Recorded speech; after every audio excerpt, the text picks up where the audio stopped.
La Tierra se comporta como si fuera un único organismo viviente. No lo es, pero se comporta como tal.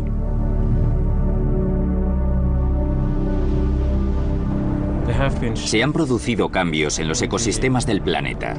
Algunas especies han desaparecido y otras probablemente se han beneficiado. La naturaleza hace que algunas especies se extingan y esto es algo que aceptamos. Pero en el caso de la sociedad humana, ¿realmente podemos aceptar este hecho?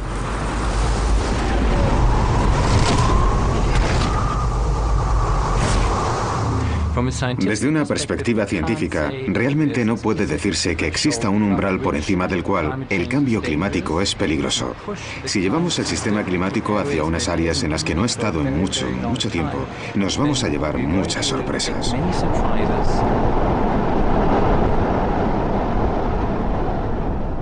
Lo que hemos visto ahora es que el cambio está siendo mucho más rápido que todo lo que pueda haberse producido en el pasado, y por eso es tan preocupante.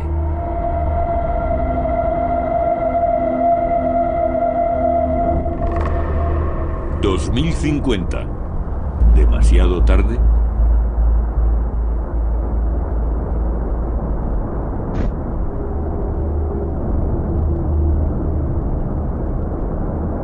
El norte de Japón sufre la mayor ola de frío de los últimos 100 años.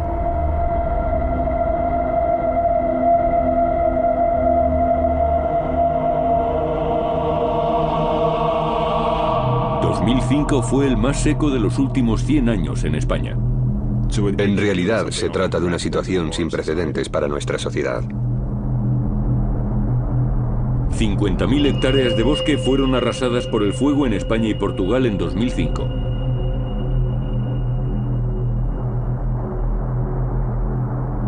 Un millón de personas evacuadas por las inundaciones en Europa Central. Uno de los efectos más importantes del cambio climático es el aumento en la frecuencia y la intensidad de los eventos extremos. Y lo que significa esto es que va a haber más sequías, más huracanes, más tormentas, más caídas masivas de lluvia que provocan serias perturbaciones tanto en los países ricos como en los pobres. El Katrina fue el desastre natural que causó más muertes en la historia de Estados Unidos.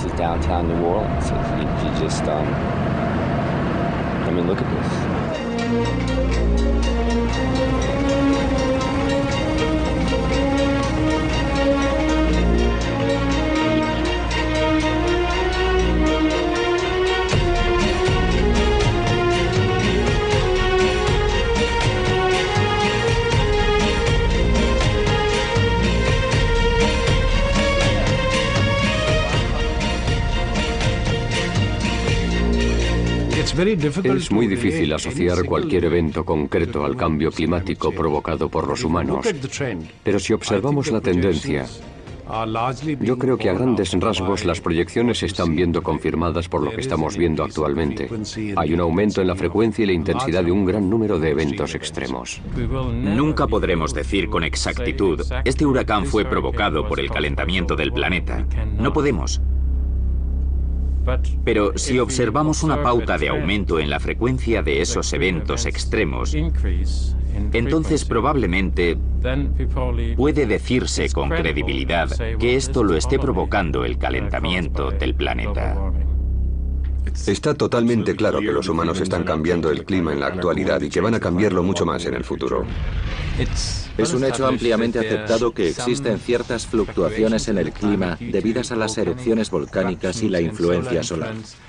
Pero la mayor parte del cambio climático es debido a nosotros mismos y lo vamos a cambiar mucho más. Hemos empujado el sistema climático fuera de las fronteras en las que se ha mantenido durante miles de años. Estamos aumentando la cantidad de gases de efecto invernadero en la atmósfera. El clima ya se ha calentado a causa de estos gases y está claro que va a seguir calentándose en el futuro. Es un hecho científicamente demostrado. Hay más de 3.000 científicos trabajando para el Panel Intergubernamental de Cambio Climático y han demostrado claramente en el tercer informe de evaluación que las emisiones inducidas por los humanos, las emisiones antropogénicas de gases de efecto invernadero, están provocando el cambio climático. El Panel de Cambio Climático fue creado en 1988 por la Organización Mundial de Meteorología y el Programa Medioambiental de Naciones Unidas. Es un organismo intergubernamental cuya principal tarea es llevar a cabo una evaluación integral del cambio climático. Todo lo que hacemos es analizado muy cuidadosamente por expertos, por gobiernos, y se trata de un proceso muy transparente. Movilizamos nada menos que a millares de científicos y expertos de todas partes del mundo, y también nos aseguramos de que haya una distribución geográfica.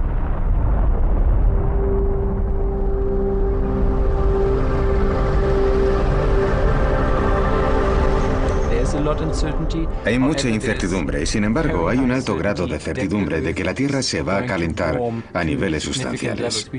No sabemos exactamente cuánto se va a calentar, pero estamos seguros de que se va a calentar muy por encima de los niveles preindustriales. En estos momentos estamos viendo, o estamos experimentando, un aumento de en torno a 0,7 o 0,8 grados centígrados de calentamiento respecto a los niveles preindustriales, es decir, hace 200 años, etc. Pero vamos a asistir a un aumento mucho mayor.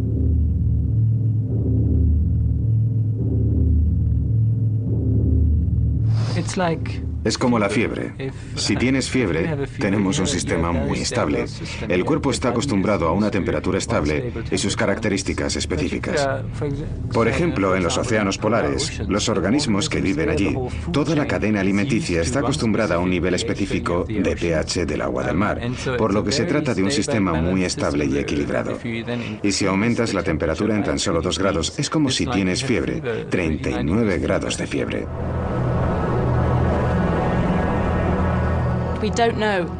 No podemos prever cuánto va a aumentar la temperatura y sabemos que en distintos lugares del mundo la temperatura aumentará a niveles diferentes.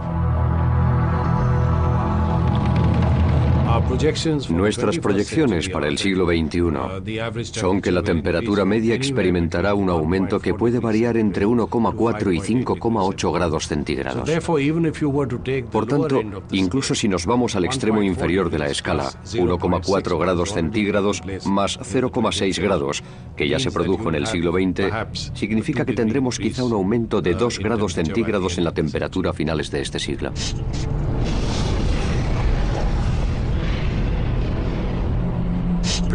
Las predicciones son de hasta 6 grados centígrados para finales de este siglo, lo que supone un aumento enorme. La Tierra no ha presenciado semejante aumento en millones de años. Hemos tenido, como lo llaman los científicos, 3 grandes extinciones en el pasado. La extinción de los dinosaurios es sin duda la más conocida, pero hubo otros 2 eventos similares. Y ahora muchos científicos dicen que nos adentramos en la 4ª gran extinción, en este caso provocada por las actividades humanas.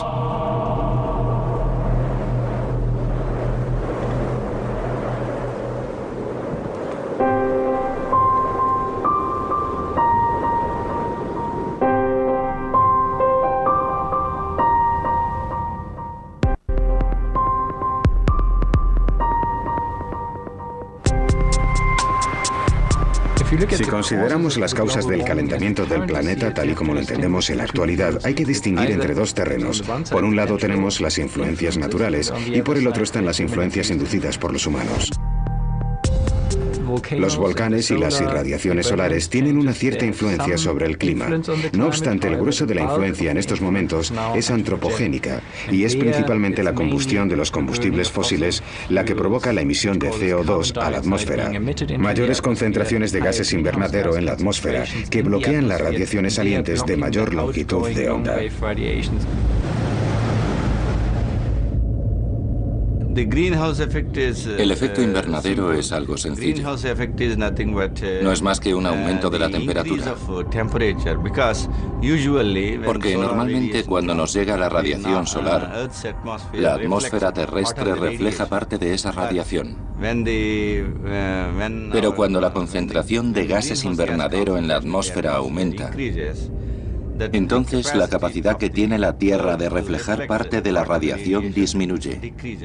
Y automáticamente esto da lugar a un aumento de la temperatura de la propia atmósfera. Hay varios gases distintos, el principal es el CO2. Este es el gas más importante, pero también hay otros gases de los que hay una cantidad menor en la atmósfera, pero que de hecho son más eficaces a la hora de atrapar el calor, como el metano, el óxido nitroso, y luego están los gases de fabricación humana, como los CFCs, que también son los gases que provocan la destrucción de la capa de ozono. Pero el CO2 y metano son realmente los principales y los que realmente se están tratando de abordar en todo este proceso de Kioto.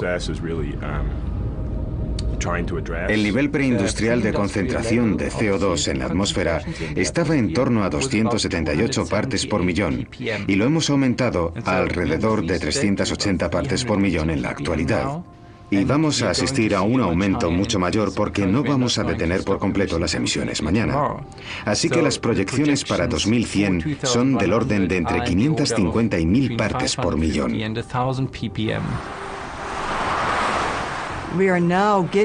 Actualmente estamos entrando en un mundo totalmente nuevo en términos de la concentración de CO2.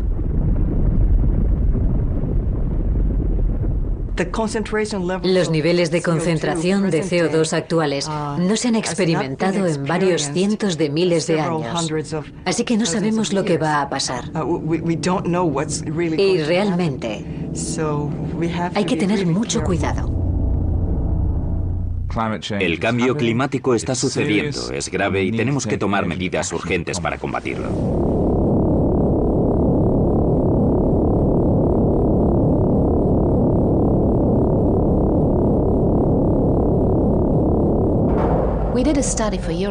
Hicimos un estudio de Europa durante 4 años, de 2001 a 2004, en el que obtuvimos unos resultados bastante interesantes sobre Europa que no nos habríamos esperado. Ahora podemos decir que el cambio climático está afectando a la salud en estos momentos y que no hay tiempo para retrasar cualquier actuación. Todo lo que sabemos es que en 2003 tuvimos una gran ola de calor y esa ola de calor provocó más de 35.000 muertes en la población anciana, en las personas de más de 65 años. Luego observamos más de 1000 muertes entre 1995 y 2004 en las principales, las 30 inundaciones que hubo, con más de 2 o 3 millones de personas afectadas. Y también observamos un ligero aumento en el número, en la zona de influencia de varias enfermedades, transmitidas por vectores y por roedores. Las enfermedades transmitidas por vectores son aquellas que se transmiten a través de un mosquito o una garrapata. Observamos, por ejemplo, que la encefalitis y la enfermedad de Lyme, dos enfermedades transmitidas por garrapatas que provocan gran mortandad, están presentes en Europa. Tenemos 80.000 casos tan solo de lamboreliosis, que se transmite por una garrapata. Y las garrapatas se han extendido más al norte y a mayores altitudes. Los impactos del cambio climático global sobre la salud se han estimado para el año 2000 en alrededor de 150.000 muertes atribuibles al cambio climático.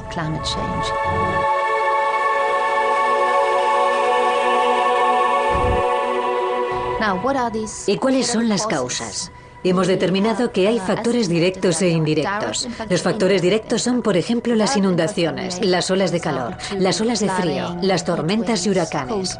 Y los factores indirectos serían, por ejemplo, los cambios en los ecosistemas, los cambios en las condiciones meteorológicas o en sistemas biológicos que pueden estar causando un aumento de las enfermedades infecciosas, malnutrición, migración, enfermedades mentales y demás.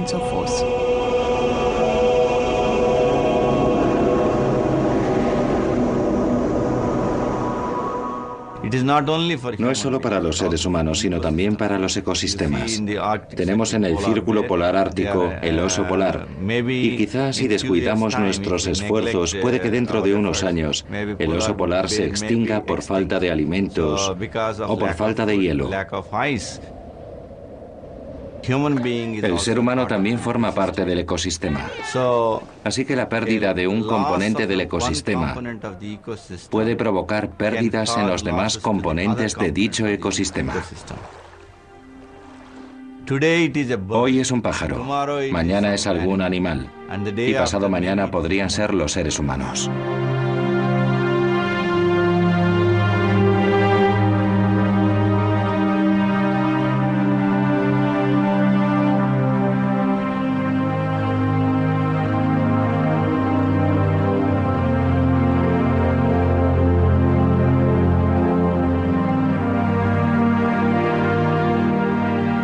La temperatura no es más que un indicador del calentamiento del planeta.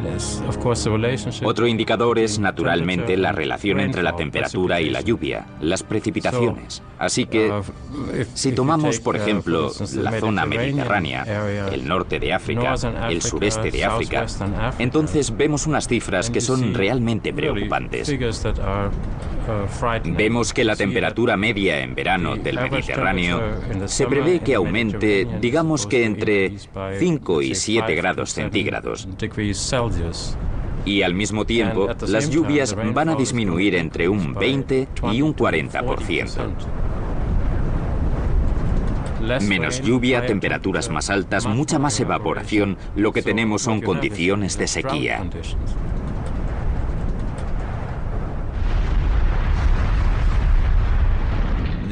El aumento de la temperatura echará más leña al fuego, literalmente.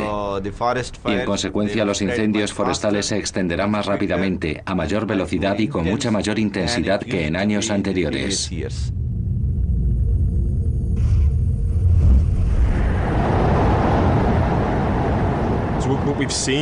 Así que lo hemos visto en el desastre de Nueva Orleans con el huracán Katrina, que se va a repetir en ciudades de todo el mundo. Estamos asistiendo a condiciones meteorológicas que no habíamos visto antes y que llegan con mayor rapidez que nunca.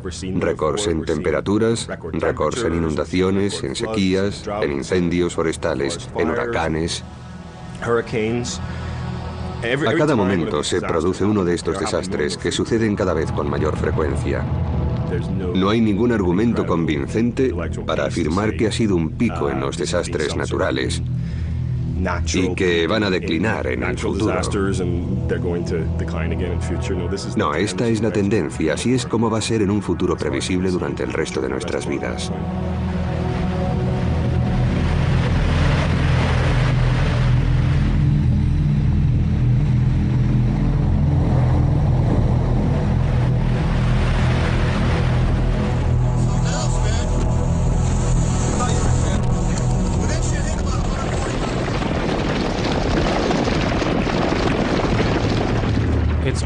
Ya es demasiado tarde, porque es inevitable un cierto grado de calentamiento del planeta. Incluso si detuviéramos todas las emisiones hoy, seguiría produciéndose un cierto calentamiento del planeta.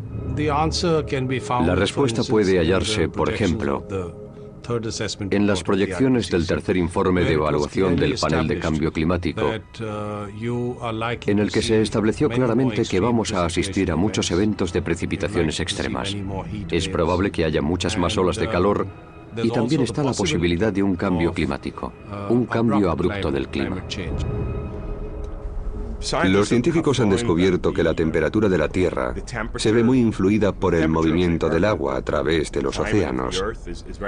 Hay unas enormes corrientes oceánicas que se mueven muy despacio pero recorren distancias enormes. La mayoría de los océanos del mundo, de hecho, forman parte de esta cinta transportadora de agua que sube desde el Caribe hasta el Atlántico Norte, llevando mucho calor. Y ese agua se hunde y viaja a través del fondo del Atlántico, de vuelta hasta el Polo Sur, y luego vuelve a subir en el Océano Índico. Es una configuración muy complicada, y cuando estas enormes masas de agua se mueven, llevan consigo una gran cantidad de energía en forma de calor o en algunos lugares en forma de frío, y hacen que algunos lugares sean más fríos de lo que lo serían sin esta influencia. En otras palabras, podemos decir que la circulación termohalina calienta la mayor parte de Europa. Ha habido varios estudios que sugieren que la corriente del Golfo podría cambiar en el futuro, como sin duda cambió en el pasado prehistórico. Algunos de los cambios drásticos de temperatura ocurrieron en tan solo unas décadas. Se piensa que se debió a la entrada de agua dulce en el mar. Con el calentamiento, el hielo se fundió. Y entonces el agua dulce fluyó hasta el mar y cambió la corriente oceánica.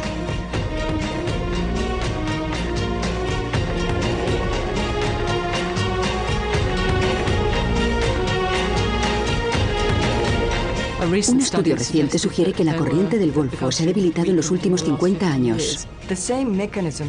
Podrían darse los mismos mecanismos actualmente. Se aumenta el CO2 y se produce una fusión a gran escala de los hielos. Entonces el agua dulce podría desencadenar una glaciación durante un cierto tiempo.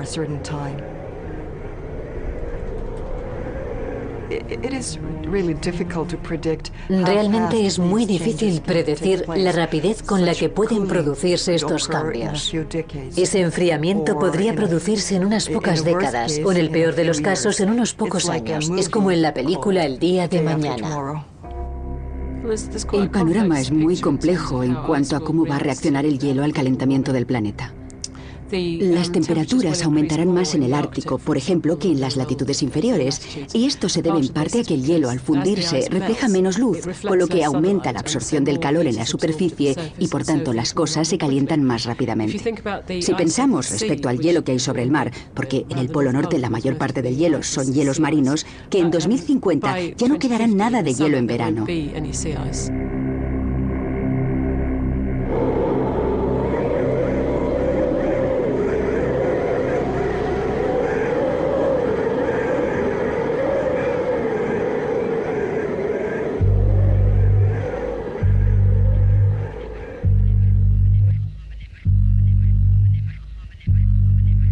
Si no cambiamos nuestro comportamiento, vamos a asistir a cambios masivos en los próximos 50 años.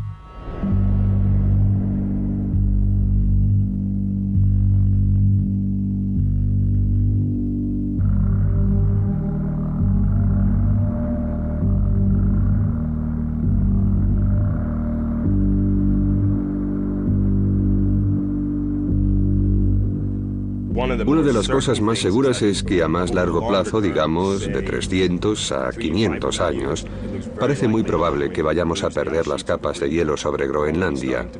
Ya están empezando a derretirse. Nos estamos acercando a un punto en el que resultará inevitable que la capa de hielo de Groenlandia se derrita. Esto supone un aumento del nivel de los mares en todo el mundo del orden de 6 metros, de 5 a 7 metros. Posiblemente esto signifique que muchas ciudades europeas de todo el mundo, pero principalmente europeas, queden sumergidas. La mayor parte de Londres quedará inundada y grandes zonas de los Países Bajos quedarán anegadas. Ya estamos notando que algunas de las pequeñas islas-estado están luchando contra el aumento del nivel del mar. Creo que los habitantes de Tuvalu se van a marchar pronto de allí, y creo que algunos de ellos posiblemente se hayan trasladado ya a Nueva Zelanda. Hay un acuerdo con Nueva Zelanda para que este país acepte a la población de Tuvalu, porque Tuvalu es un país con escasa altitud que pronto desaparecerá debido a la elevación del nivel del mar.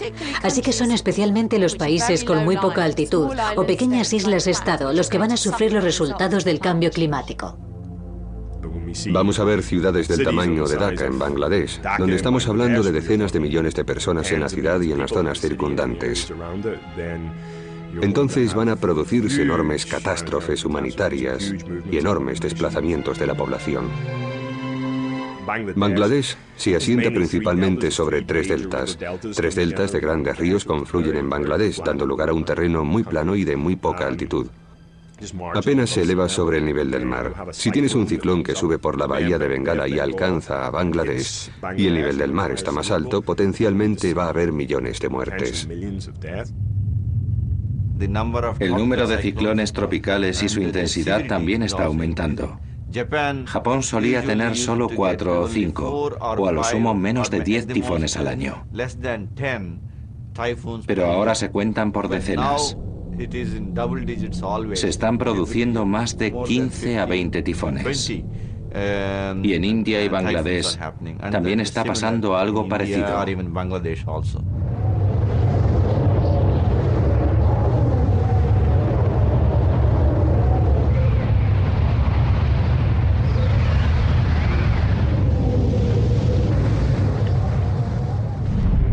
En el peor de los casos, hay predicciones de que, por ejemplo, la selva amazónica o la selva de África Occidental simplemente desaparezca.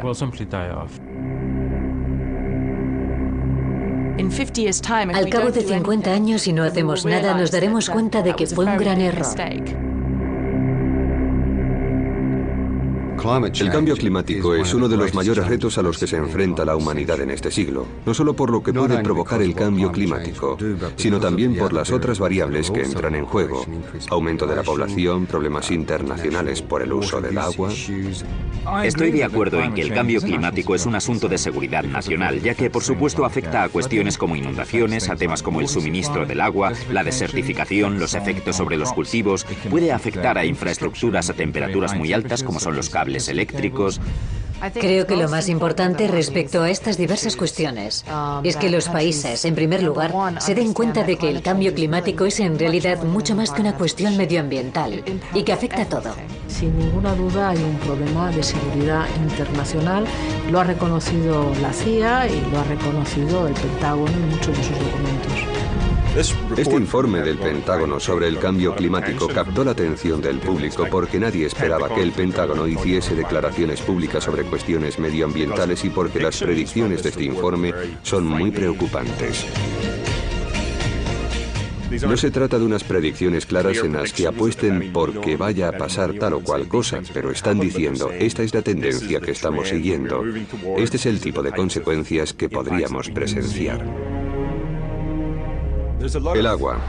Ahora se habla mucho sobre las guerras por el agua, que nos vamos a quedar sin agua y que muchos países entrarán en guerra para defender sus derechos sobre ella.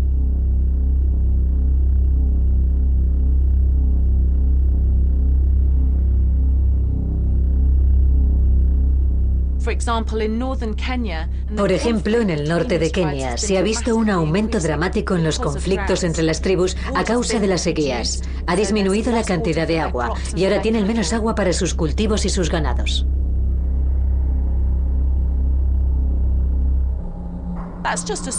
Eso no es más que un pequeño ejemplo a nivel local, pero también va a haber conflictos entre países, especialmente en las cuencas de los grandes ríos, ríos importantes como el Nilo en África y el Ganges en Asia, que atraviesan muchos países. Pero yo creo que lo que va a pasar cada vez más en cuanto a los enfrentamientos por el agua es que vamos a ver más enfrentamientos internos, enfrentamientos entre estados dentro de un mismo país, entre ciudades, entre zonas agrícolas, entre aldeas que necesitan acceso al agua. Esto ya lo estamos viendo en algunos lugares, entre distintos estados de América del Norte, entre provincias en la India, entre partes de China, en España.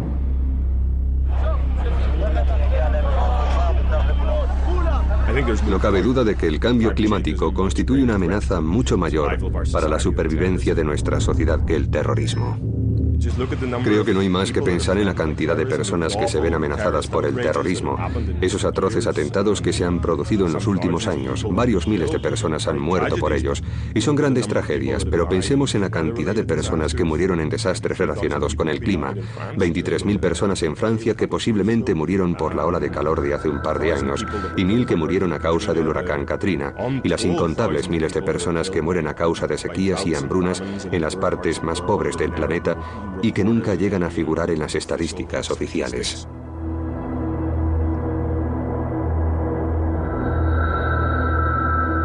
El cambio climático ya está matando a muchas más personas que el terrorismo, y en el futuro va a matar a muchas personas más.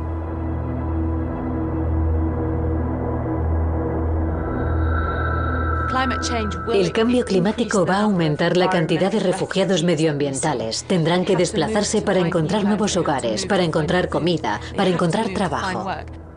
Cientos de millones de personas se verán desplazadas por el cambio climático a consecuencia de las sequías, las inundaciones y en algunos casos los incendios forestales. Norman Miles ya estima que hay más refugiados medioambientales actualmente en el mundo que refugiados por los conflictos y las guerras. Esto es problemático, porque los refugiados medioambientales no están reconocidos por la ONU. Siempre se ha dicho que Europa y Norteamérica se van a convertir en fortalezas virtuales. Tendrán que erigir enormes barreras para evitar que lleguen inmigrantes procedentes de lugares donde su medio de vida se ha visto destruido por el cambio climático. Y es muy probable que ya estemos viendo cómo se levantan algunas de estas barreras. Me refiero a que en Estados Unidos los políticos están hablando de construir un muro a lo largo de toda la frontera con México. Actualmente ya existe un muro virtual constituido por todas esas fuerzas de seguridad, las patrullas fronterizas que intentan evitar la entrada de inmigrantes a Estados Unidos. Muchos países en Europa se están empezando a asustar mucho con la inmigración. Y creo que debido a las crecientes diferencias entre la gente rica en nuestros países y la gente pobre en África, muchos africanos quieren entrar. Muchos de ellos ven la riqueza que tenemos en Europa y quieren participar de ella. Así que yo creo que en cualquier caso, esto ya está pasando y el cambio climático va a empeorar esta situación.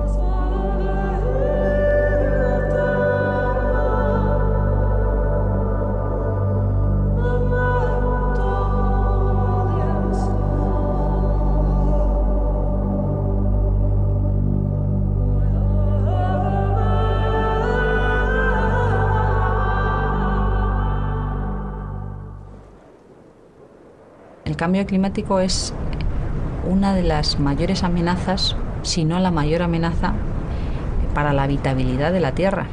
Se trata de una cuestión de seguridad, es evidente que se trata de una cuestión de seguridad, que va a tener impacto importante en la relación entre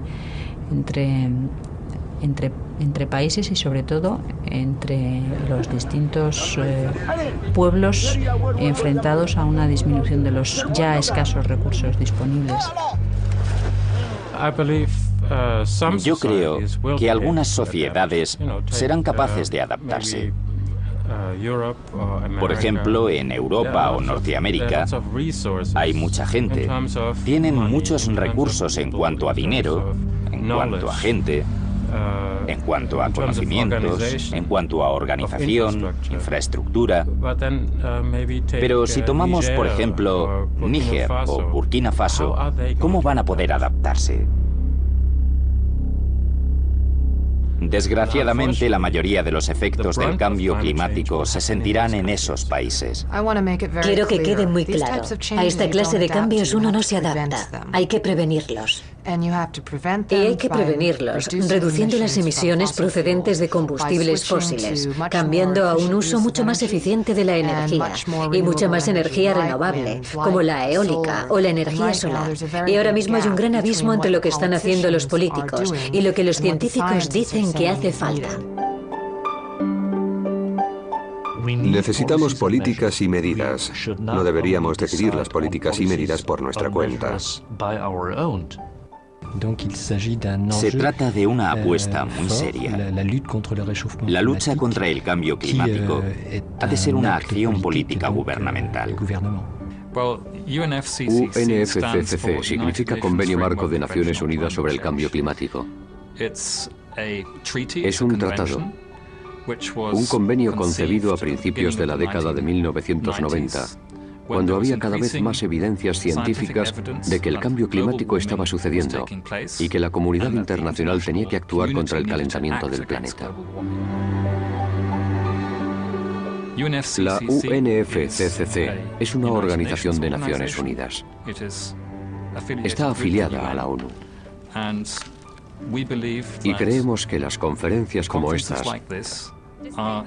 son el foro mundial en el que la cuestión del calentamiento del planeta puede resolverse y se está resolviendo. El protocolo de Kioto ya ha tenido éxito, aun cuando la reducción del 5% en las emisiones no parezca gran cosa. Sin el protocolo de Kioto, las emisiones habrían aumentado mucho más rápidamente en los países que se han comprometido a reducir sus emisiones. Los dos grandes países industrializados que no han suscrito el protocolo de Kioto son Estados Unidos y Australia. Creo que los dos lo ratificarán con el tiempo. Está claro que el presidente Bush no tiene intención de ratificarlo pronto y puede que la situación no haya cambiado en Australia, pero no hay que olvidar que los estados australianos, es un sistema federal como el de los Estados Unidos, están de hecho muy a favor de ratificar el protocolo de Kioto. En estos momentos, lamentablemente, no existe una política a nivel federal para abordar la cuestión del cambio climático en Estados Unidos. No obstante, a pesar de la falta de actuación a nivel federal, ciertos estados han asumido un papel cada vez más activo respecto al cambio climático. El huracán Katrina en Estados Unidos probablemente haya sido uno de los factores que más haya contribuido a cambiar la opinión pública norteamericana respecto a cuestiones relacionadas con el cambio climático. Y creo que realmente está haciendo que mucha gente se dé cuenta de la realidad del cambio climático y de que no es simplemente un asunto que va a afectar a otros países. Estados Unidos y otros países desarrollados se van a ver afectados por estas cuestiones. ¿Cuáles podrían ser los incentivos? Estados Unidos ahora puede ver que hay un nuevo instrumento, que es el comercio de emisiones, con el que estamos creando en estos momentos un nuevo mercado. Y es muy extraño para un americano que esté creciendo un nuevo mercado y que no puedan participar. Se están preguntando, ¿cómo podemos unirnos a estos nuevos mercados? Pues muy bien, es muy fácil. Por favor, ratifique el protocolo de Kioto. Eso es algo muy difícil para Estados Unidos, porque Estados Unidos es el mayor emisor de gases de efecto invernadero.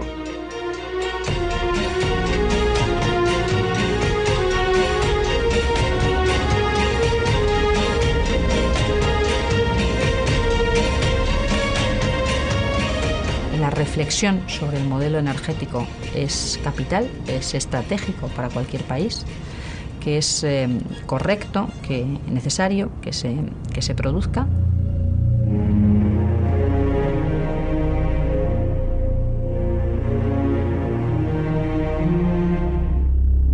Y estamos luchando contra el reloj.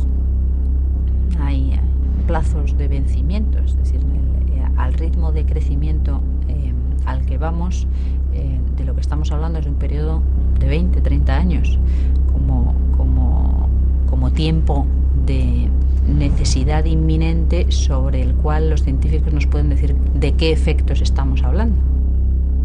Tenemos que hacer mucho por intentar reducir el problema del calentamiento del planeta e intentar reducir nuestras emisiones de gases de efecto invernadero. Los sistemas energéticos, tanto en la electricidad como en el transporte o en la calefacción de los hogares o en usos industriales, son muy ineficientes en todo el mundo. Lo prioritario es mejorar la eficiencia de nuestros sistemas energéticos. Lo segundo que tenemos que hacer es cambiar el tipo de tecnologías que estamos utilizando para generar electricidad, de manera que con el tiempo tenemos que eliminar la energía derivada del carbón, dejar de utilizar el petróleo. Personalmente considero que el planteamiento adecuado consiste en una política agresiva de introducción de energías renovables y energía nuclear. No creo que haya que pensar que solo hay una forma de hacerlo. No hay una única solución, tenemos que considerar la combinación de energías. Actualmente hay 3 fuentes primarias de energía. Están los combustibles fósiles con un 85%, está la hidroeléctrica y la nuclear, las dos a la par, con alrededor del 8%, y hay un 1% con las otras.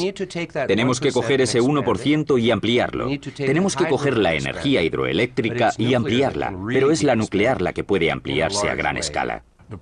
El problema con la energía nuclear, aparte de todas las cuestiones sin resolver relativas a los residuos nucleares, cuestiones de seguridad, etc., es que la energía nuclear es demasiado cara y simplemente no puede dar los resultados esperados. La energía nuclear depende de un recurso que es el uranio, y el uranio es un recurso limitado. Según un informe de la Agencia Internacional de la Energía Atómica, actualmente los recursos para las centrales nucleares existentes tienen una duración prevista de unos 68 años a partir de ahora.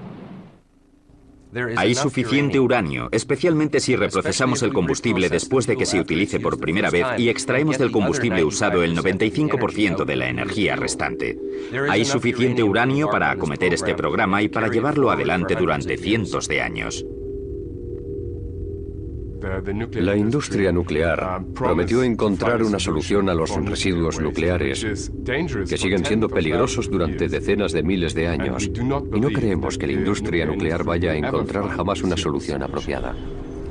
Había una estadística que calculamos, que si toda la energía que utiliza una persona en todo un año, piensa en toda esa energía, imagínate toda la electricidad que usas para tu casa. Si toda viniera de la energía nuclear, la cantidad de residuos generados en un año ocuparían lo mismo que una pelota de golf. Hablan de residuos nucleares, pero el material que sale de los reactores después de la combustión en el primer ciclo es muy valioso. Alrededor del 95% de la energía sigue ahí. No hay un solo argumento convincente a favor de la energía nuclear. La gente tiene que darse cuenta de que siempre hay que hacer algunas concesiones, siempre existen ciertos riesgos. Cualquier forma de producción energética siempre lleva asociados determinados problemas. Y por algún motivo, Greenpeace y el resto del movimiento activista han adoptado una política de tolerancia cero frente a la energía nuclear. Se fijan en todo lo que está mal, todo lo que constituye un problema. Eso se puede hacer con todo.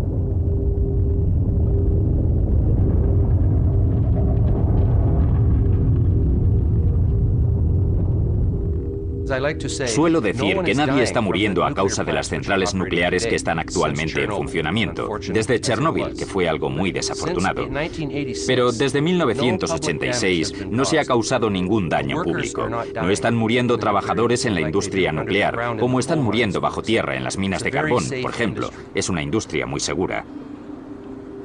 Así que cuando analizamos el riesgo de las distintas tecnologías, la energía nuclear es muy buena desde el punto de vista de los riesgos.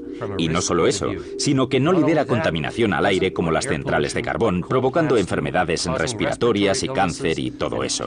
Quiero decir que está bien documentado que las partículas de dióxido sulfúrico, etc., de las centrales térmicas de carbón son perjudiciales para la salud pública. La energía nuclear no tiene este problema, y sobre todo la energía nuclear no implica emisiones de CO2 ni cambio climático.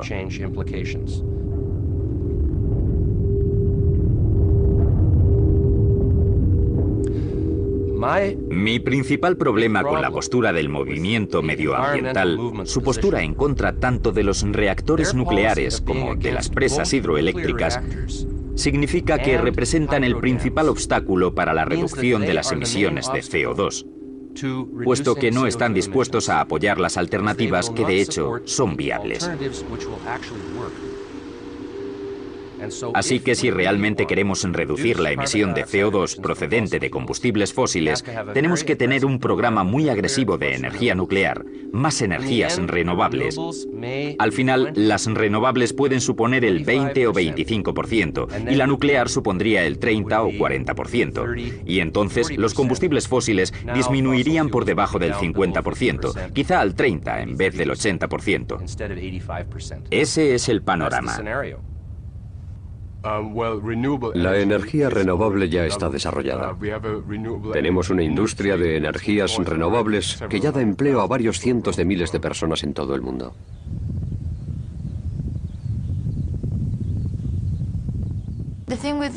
Lo que pasa con las renovables es que, bueno, a veces las renovables realmente no han demostrado tener las posibilidades que los activistas dicen que tienen. No puedes resolver este problema con aerogeneradores y paneles solares.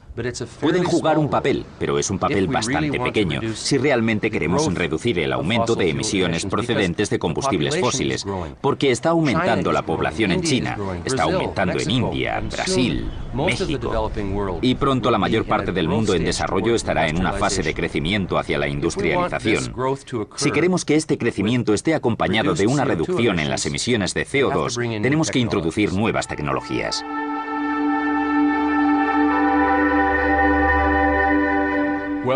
La energía renovable depende de la región. Quiero decir que la tecnología depende de los recursos locales. Así que no podemos promover solo una tecnología. La energía eólica es la solución adecuada para zonas con mucho viento.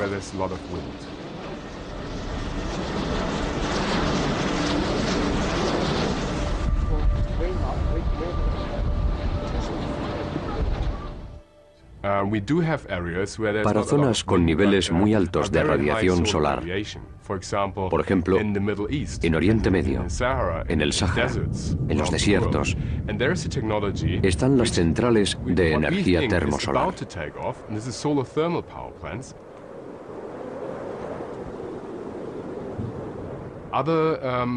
Otra forma de energía es la fotovoltaica. La solar fotovoltaica que genera electricidad muy descentralizada. Desde la alimentación eléctrica de pequeños relojes de pulsera hasta grandes centrales energéticas, puede utilizarse en los tejados y suministrar y generar energía para un hogar aislado. La biomasa es otro ejemplo de una futura fuente de energía renovable. Las centrales energéticas de biomasa pueden utilizarse, por ejemplo, en los países del sureste asiático, en los países latinoamericanos que tienen un sector agrícola importantísimo y hay residuos agrícolas. La energía generada en las grandes centrales hidroeléctricas, que requiere enormes presas, no cuenta con ningún apoyo por parte de Greenpeace Internacional, pero apoyamos las pequeñas centrales y las microcentrales hidroeléctricas. Tenemos que considerar tecnologías específicas, situaciones específicas. Las energías renovables tienen otra ventaja, que es su independencia de los precios de los combustibles fósiles en los mercados internacionales y de las importaciones de energía, porque se trata de una fuente local que se encuentra en la superficie del propio país. Así que es buena para el medio ambiente, es buena para la economía local y decididamente es buena para la economía a nivel nacional, puesto que reduce la dependencia de las importaciones de combustible que tiene ese país. La realidad es que la energía nuclear quizá constituye una alternativa energética que se va a considerar a nivel comercial. Está habiendo muchos avances tecnológicos en ese ámbito que la han hecho mucho más segura en los últimos años y probablemente mucho más económica. Se ha producido una estandarización de los reactores. En el mundo desarrollado ha habido un crecimiento sustancial de la tecnología nuclear. Tanto la India como China tienen energía nuclear y un programa muy activo de desarrollo de centrales nucleares. Durante este siglo se acaba el petróleo y se acabará más tarde el gas natural. Aquellos países, aquellas empresas que hayan apostado antes por el cambio en la composición de sus fuentes de energía ganarán mucha competitividad y mucha capacidad de liderazgo a escala internacional.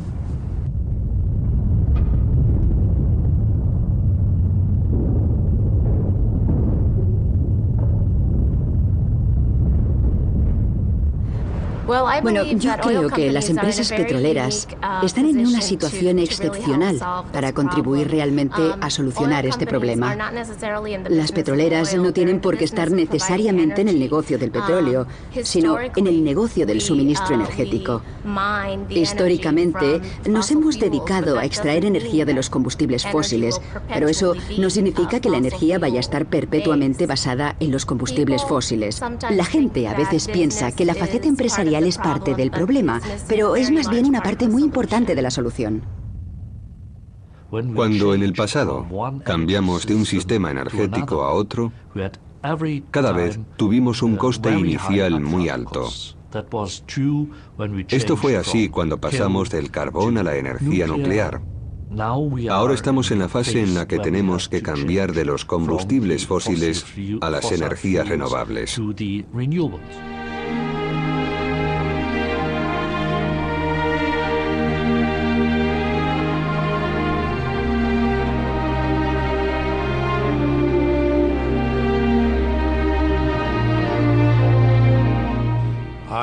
Yo quisiera decir que soy un optimista. No cabe duda de que estamos viviendo en un mundo mayoritariamente dominado por formas democráticas de gobierno, así que si se puede concienciar a la gente sobre la realidad, sobre los hechos científicos del cambio climático, entonces los dirigentes y los gobiernos seguirán el mismo camino. El cambio climático también puede tener graves impactos sobre nuestra civilización si no tomamos medidas. Pero la humanidad tiene la oportunidad de hacer algo al respecto. Creo que tenemos que tener la esperanza de que la comunidad internacional va a abordar el problema a medida que los impactos del cambio climático se vayan haciendo más evidentes para quienes toman las decisiones, para el público.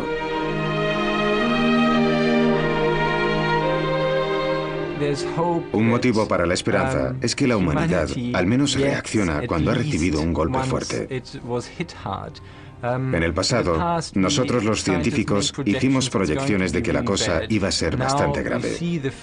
Ahora hemos visto los primeros impactos y sí, está resultando realmente grave. Y desgraciadamente, por nuestra naturaleza, los humanos primero tenemos que sentirlo en nuestras propias carnes antes de pasar a la acción.